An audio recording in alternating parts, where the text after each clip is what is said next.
الحمد لله والصلاة والسلام على رسول الله صلى الله عليه وسلم وبعد السلام عليكم ورحمة الله وبركاته إخواني في الله تعالى respected brothers and sisters in Islam. In the authentic hadith, one of the tabi'een, his name was Zir ibn Hubaysh rahimahullah ta'ala, he's one of the tabi'een. He came to one of the Sahaba, one of the companions of Prophet Muhammad alayhi salatu wa salam. His name is Safwan ibn Assal. So this man came to Safwan ibn Assal and he actually tells the story, the narration. He says, أتيت صفوان بن عسال أسأله عن المسح عن الخفين. He said, first of all, this very interesting hadith because it's a short hadith but it covers many topics in the same hadith, inshallah. So he says, I came to this companion of Prophet Muhammad alayhi salatu wasalam to question him. I wanted to learn about the issue of al-masah al-khuffayn. What is al-masah al-khuffayn? Is to wipe over the leather socks. So al-khifaf, al-khuf, is the socks that we wear, but these are special types of socks. They are made of leather. They are still sold until today, and some, people from some countries, from Asia and so on and so forth, they wear them a lot, even here in the West. But in the time of the Sahaba, they used to wear al-khifaf. So again, these are socks made of leather. In Islam, in the Sharia, in the Sunnah of Rasulullah sallallahu alaihi wasallam, we are able to do masah, to wipe over these leather socks instead of washing our feet when we do our wudu. Of course, there are conditions for this. This is a rukhsa. We will talk about this in a moment, inshallah. But this man, he wants to know more details. So he came to one of the Sahaba of Rasulullah alayhi salatu wasalam. He says, when I came to him, the first reaction of this companion, he said, مَا جَاءَ بِكَ يَا زِرْ. What brought you here today, O Zir? So this is the companion talking. So Zir ibn Hubaysh, he answered and he said, ابتغاء العلم. في السفر ولا الحضر؟ سنأتي على ذلك إن شاء الله. سنتحدث إن شاء الله الفرق بين السفر والحضر إن شاء الله. سنذكر شروط المسح بإذن الله تعالى. So he says, I came to you to seek knowledge. ابتغاء العلم. This is what brought me here. So we have, first of all, we learn here that it is permissible, it is actually an honorable action to travel, to move around, to seek knowledge. To the point that the Salaf radiallahu ta'ala anhum, the first generations of Islam, the ulama, the ones that brought Islam to us, the ones that transmitted Islam to us, this is how they learned Islam. They used to travel fi talab al-ilm. When I say travel, not to go from this masjid to another masjid to ask, some other sheikh or something. They would actually travel from Iraq to Medina, from Iraq to Dimashq to Asham. They would actually travel sometimes for one hadith, for two hadith. And ulama, they authored books, that actually, they have narrations, they have proofs for this, like Rihlatu fi talab al-hadith and so on and so forth. So he came to him and said, I only came to seek knowledge, طلب العلم, ابتغاء العلم. فقال إن الملائكة تضع أجنحتها لطالب العلم رضا بما يطلب. He said the Sahaba, the angels, the Malaika alayhi salam, they actually lower their wings as a sign of respect for the student of knowledge, the one who is studying knowledge. And here, the Sahabi Safwan ibn Assal, he is telling these words as if they are his own words. It's a hadith mawquf, but in reality there's another hadith that is hadith of Rasulullah alayhi salatu wasalam that says exactly the same thing. مرحبا بطالب العلم إن الملائكة لا تضع أجنحتها لطالب العلم رضا بما يصنع أو بما يطلب. When the malaika, they put down their wings as a sign of respect for طالب العلم. So here another lesson we learn from this ikhwani fillahi ta'ala is to know how to welcome people who, when someone comes to, they come for a good reason, they come for good deeds. What do? We encourage them. We, welcome them openly, so that it is very unfortunate sometimes that, people, they come to the masjid or they come to any place, they come with good intention, they come to do khair, maybe they are new to Islam, they are new to the practice. When I say new to Islam, it doesn't necessarily mean someone who converted to Islam,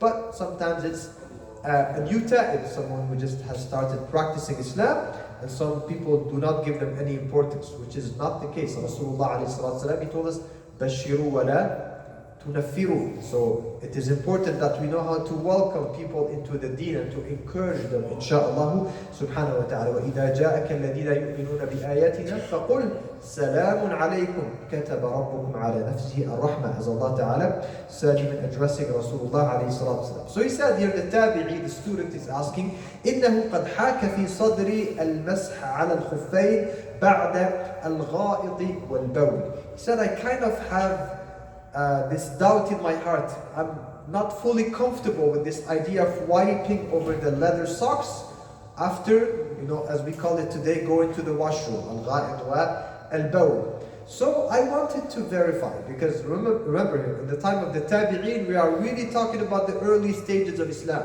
They didn't have the luxury to have all these books here. We just go open a book of fiqh and we can just, find out what's the reference and everything.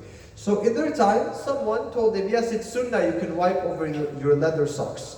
And he wants to make sure, is this really a practice of Rasulullah alayhi salatu wa salam? So he says, وَكُنْتَ امْرَأً مِنْ أَصْحَابِ رَسُولِ اللَّهِ صَلَى اللَّهُ عَلَيْهِ وَسَلَّمَ فَجِئْتُ أَسْأَلُكَ هَلْ سَمِعْتَهُ يَذْكُرُ فِي ذَلِكَ شَيْئًا. He says, and you were one of the companions of Rasulullah alayhi salatu wa salam. So this is why I came to you to ask you. Another lesson here, when we are in doubt, what do? Go to the ulama. We ask, and we ask those who are qualified, those who are ulama. Rasulullah alayhi salatu wasalam said in the authentic hadith, إِنَّمَا شِفَاءُ الْعِيِّ السُّؤَالِ, that indeed the healing for ignorance is to ask. If I have the ulama, they said, لا ينال العلم حيي ولا مستكبر. Two people will never learn in life. They will never have beneficial knowledge. It's those who don't ask questions. Why? Either because they are too embarrassed, too shy. Some people, they are shy to ask. So they will never learn. If you're shy to ask, you will never learn. And some people, they don't ask because they are too arrogant, mustakbir. They don't want to show that they are arrogant, that they are ignorant. So they don't ask questions. These people usually will not learn. He says, alayhi salatu wasalam, the healing for ignorance is to ask. When we don't know, we ask. But we have to ask the right place. We don't go on Google. We don't ask all these artificial intelligence, search engines and so on and so forth. About the deen, we go, we ask the ulama. فَاسْأَلُوا أَهْلَ الذِّكْرِ إِن كُنْتُمْ لَا تَعْلَمُونَ. Any discipline in life, we go ask the experts, those who are qualified. They give us the answer. So here, who best to ask than a companion of Rasulullah alayhi salatu wasalam? He went to ask a sahabi. He went to Safwan ibn Assan. Now listen how nice and how precise their questions were. فَهَلْ سَمِعْتَهُ يَذْكُرُ فِي ذَلِكَ شَيْئًا. You were a companion of Rasulullah sallallahu alaihi wasallam. That's why I'm coming to ask you specifically. And I want you to tell me if you heard the Rasulullah alayhi salatu wasallam say anything about wiping over the leather socks. So now he's asking him for a dalil. He's not just telling him, you're a sahabi, so tell me, what do you think about this? You're a companion, so tell me, do you have any evidence, any words of Rasulullah alayhi salatu wasalam? Because if we have it from Rasulullah alayhi salatu wasalam directly, then this is what? We are sure that this is from the deen of Allah subhanahu wa ta'ala. So he wants to learn hadith that is attributed to Rasulullah alayhi salatu wasalam. So Safwan ibn Asali said, قال نعم كان يأمرنا إذا كنا سفرا أو مسافرين ألا ننزع خفافنا 3 أيام ولياليهن إلا من جنابة لكن من غائط أو بول. He said, yes, actually Rasulullah alayhi salatu wasalam, he used to order us that whenever we are travelers, that we don't have to remove our leather socks, our khifaf, for 3 days and 3 nights. So 3 times 24 hours. That's for the musafir. That's for someone who is traveling. Now there's another hukm, as you asked, for the muqim. It's not in this hadith, but other hadith, they told us that for the muqim, the one who is resident, is not a traveler, is 24 hours. So that's the first condition here. One of the conditions of masah al-khuffayn is that you need the tawqeed, the timing for it. It's not endless forever, that you don't have to remove your leather socks. As long as you have them, you can just wipe over them. No, there's a deadline for it. There's a time frame for it. If you are resident, here you are in your town, 24 hours maximum. If you are traveling, it's 3 times 24 hours. So what do we do exactly? Like he said here, If it's Hadith al-Asghar, the minor Hadith, again somebody went to the washroom, or someone slept and they woke up, so they broke their wudu, they have to redo their wudu, then they can just wipe over their leather socks. They don't have to remove those khifaf and to wash their feet. But not for the Hadith al-Akbar. If somebody is in a state of janaba, they have to take a ghusl, then they can't do the masah on their leather socks. They actually have to remove them and they have to wash the whole body, because that's the concept of al-ghusl. How do we do al-masah? Very simple. So there's a difference, by the way, between washing, ghusl, and between masah, wiping. What's the difference? It's under running water for ghusl, right? So for a ghusl, when we say washing, you're actually washing. There's water flowing or something, okay? So let's talk about wudu. The face, when we do our wudu, what do we do for the face? Ghusl or masah? Masah. So we ghusl, we have to wash the face, okay? Some people, they're too scared of water, or I don't know, they want something very simple. That wudu is not valid. Some people, they just take some water like this and it's not wudu. This هذا wudu باطل لا يصح. You actually have to wash your face. But for the head, al-mashu ala al-ra's, we wipe over. You don't take water and you start washing your head like this in wudu. It's enough that your hands are humid, they are wet like this, and then you wipe over the head. Same thing. So when we talk here about al-mash ala al-khuffayn, you just have to wipe one time on the top of the foot like this. You don't have to wipe all around. It's only once over the khuf, over the leather socks. So that's another condition. Of course, another condition here for the mash itself is that you must have had put your leather socks on while you were in a state of regular wudu. So let me explain a different way. You go to work in the morning, and because at work it's going to be difficult to remove your leather socks and to wash your feet and so on and so forth, so you just want to do mash.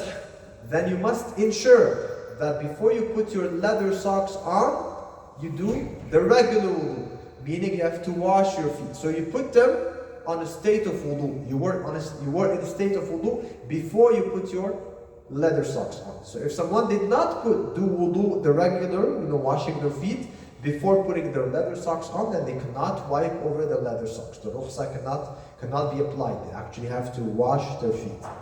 Now, of course, the question that some people might ask is, what about the regular socks that we have today? Okay, so that what we call jawarib, they're not the leather socks, but the socks that most people they wear today.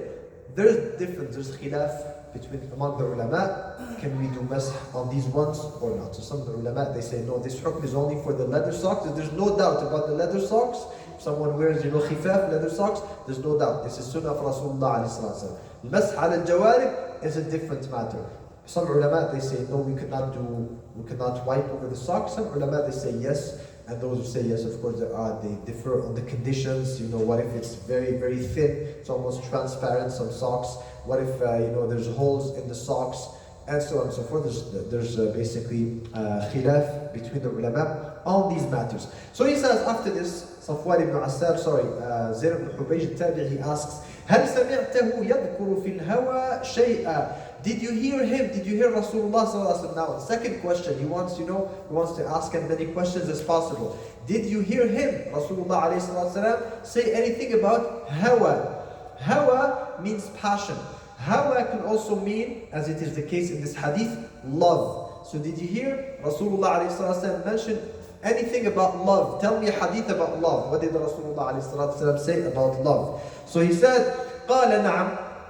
كنا مع رسول الله صلى الله عليه وسلم فناداه أعرابي فبأعلى صوته فأجابه النبي صلى الله عليه وسلم نحوا من صوته فقلت له ويحك أغضض من صوتك. So he says here, the Sahabi is narrating now a different story. He said, once we were with Prophet Muhammad صلى الله عليه وسلم, when an Arabi, a Bedouin man, he came suddenly and he started calling Rasulullah صلى الله عليه وسلم very loud from very far. Ya Muhammad, I have a question for you. Of course, we said this last time, Surah Al-Hujurat. We said the A'rab, this is how they were. They had jafwa, they were just too rough. They didn't have the proper ethics, proper manners that the Sahaba they had. And most of them also, they were new to the deen, so they did not really know how to show respect to Rasulullah alayhi salatu wasalam. So here the Sahabi said, وَيْحَكَ أُغْضُضْ مِنْ صَوْتِكَ, lower your voice, don't talk like this to Rasulullah alayhi salatu wasalam. But Rasulullah sallallahu alayhi wasallam answered back, said, I'm here, what's your question? So this Bedouin asked Rasulullah alayhi salatu wasalam, he said, الْمَرْءُ يُحِبُّ الْقَوْمَ وَلَمَّا يَلْحَقْ بِهِمْ. What do you say about someone who loves a group of people? He loves a type of people, but he's not able to be at their level. Meaning, what if someone loves some other believers, but he cannot be as good as they are? He cannot, he's trying, but he's not as pious as they are. So he said, Rasulullah alayhi salatu wa salam, al-mar'u ma'a man ahabba yawm al-qiyamah. Everyone will be with those people that he loves. On the Day of Judgment, he will be with them. So that's why the Sahaba, they love this hadith so much. That, this is a bishara from Rasulullah alayhi salatu wa salam. If you love the pious people, if you love the people of taqwa, if you love the believers, if those are the people that you love, inshallah you will be with them yawm al-qiyamah, even if you were not able to reach their level of ibadah and of sunan and zuhd and so on and so forth. And also it goes both ways. Someone who loves the evil people and the shayateen and those who do disobedience of Allah subhanahu wa ta'ala and so on and so forth, يُحْشَرُ مَعَهُمْ, he will be with them on the Day of Judgment. عِيَادًا بِاللَّهِ تَعَالَى. قال فما زال يحدثنا حتى ذكر بابا من المغرب مسيرة بابا من المغرب خلقه الله سبحانه وتعالى يوم خلق السماوات والأرض مفتوحا للتوبة لا يغلق حتى تطلع الشمس من مغربها. So he said, Safwan ibn Assal, Rasulullah sallallahu alaihi wasallam carried on and kept, yuhaddithuna, telling us hadith about hadith. He was teaching us many things about Islam. But then he mentioned one thing very important. He says, until Rasulullah alayhi salatu wa salam told us about this gate, this door, big gate, huge gate, that Allah subhanahu wa ta'ala created when He created the heavens and the earth. خَلَقَهُ اللَّهُ تَعَالَى يَوْمَ خَلَقَ السَّمَاوَاتِ وَالْأَرْضِ. And this gate is wide open for tawbah, for repentance. Whoever wants to make repentance, their tawbah goes through this gate at any time of the day or the night. And this gate, this door never closes. Babu Tawbah, Dawman Maftuh. Since Allah Ta'ala created it, since the beginning of creation, until He says, حَتَّى تَطْلُعَ الشَّمْسُ مِنْ مَغْرِبِهَا, until the sun will rise from the west. The day when the sun will rise from the west, then this door will close. Tawbah will not be accepted anymore. Why? Because it will be one of the major signs of the end of times. من أشراط الساعة الكبرى. So Allah Ta'ala, يوم يأتي بعض آيات ربك لا ينفع نفسا إيمانها لم تكن آمنت من قبل أو كسبت في إيمانها خيرا. When these major signs of the end of times will happen, and one of them being the sun rising from the west, Tawbah will not be accepted anymore. Because obviously the day when the sun will rise from the west, what will happen to people? That's after. Hashr is after. Like what will happen? What will be the reality? Everyone will die. لا هذا بعد. You'll believe. Everybody will believe. The morning where people, they wake up and the sun will rise from the west. Everybody will become a believer, quote unquote. But that belief will not be accepted. It will be too late. Because it's not the test anymore. It's not ibtila anymore here. There's no aman of iman being tested in your iman. Now this is iman daruri. You have no choice but to believe. It will be, this is qahri. It's forced on you. Who's going to deny that after? Who's going to debate? Who's going to say I'm an atheist? Who's going to say I want the proof from science? Khalas, finished. People, they will actually realize that it's over. But it will be too late. Someone who did not make tawbah before, then it's over. Allah Ta'ala will not accept, because that door of tawbah will be closed. And the narrator here, one of the narrators, this is not the Sahabi, but this is Sufyan, the narrator of the hadith, he says about this gate, this door that Allah Ta'ala has created, it's open until today, it's still open until that major science. Qibal al-Sham, it's somewhere, located somewhere in the area of Sham, so Palestine, Syria, that area we call it, the Levant. So Bilad al-Sham, that's where that door of the Tawbah is open. So of course, Tawbah is always open. Allah Ta'ala يبسط يده بالليل يتوب مسيء النهار. Allah Ta'ala, He accepts the Tawbah at night, the Tawbah of the one who sinned during the day. And during the day, Allah Ta'ala accepts the Tawbah of the one who sinned last night. Always open, always available. We can always make Tawbah unless طلوع الشمس من مغربها, the sun rises from the west. Or also there's another exclusion here, another exception, another deadline, but that's related to every one of us as individuals now. It's not for mankind. And that's al-gharghara. عندما تبلغ الحلقوم, when someone is dying, when someone actually sees death, they know that this is death, they are dying. Tawbah is not accepted anymore, because they start, seeing the akhirah slowly. They start seeing the malaika, ihtidar. Now no more tawbah. That doesn't matter if somebody says, shahadatayn at that time, doesn't matter. Tawbah is not accepted anymore, because Allah subhanahu wa ta'ala, inna Allah ta'ala yaqbalu tawbata al-abdi ma lam yugharghir, like Rasulullah alayhi salatu said. What about somebody who has a diagnosis of cancer? Is it considered that that's upon them or no? Sorry? Yeah, okay. So if someone has a diagnosis of something very serious, yes, they can still make tawbah.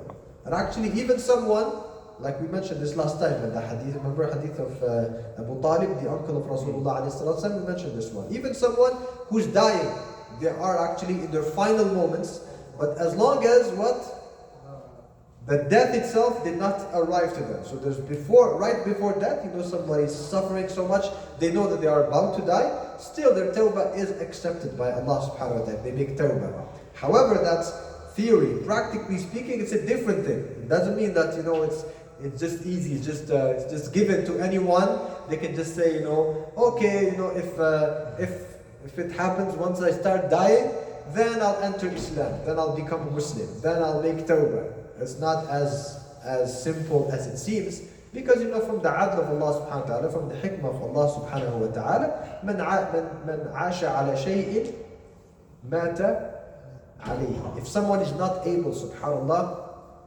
to face, the fitna and to face the shaitan and everything, when we are, alhamdulillah, healthy and wealthy and secure and everything, how can we face the fitna? Like it was narrated in the story of Imam Ahmad rahimahullah, that during his death, in his very final moments, sakaratul maut, he would lose conscious and then he would wake up again, he would lose conscious, and then some of his people around him, they were telling him, La ilaha illallah. So they are saying La ilaha illallah, so that they remind him to say La ilaha illallah. So some ulama, they say, if someone is muhtadar in their last moments, we don't tell them, say La ilaha illallah, qul La ilaha illallah, unless obviously we are invited them to Islam, like hadith of Abu Talib. But if someone is a Muslim, we don't say, qul, say La ilaha, because, maybe they are too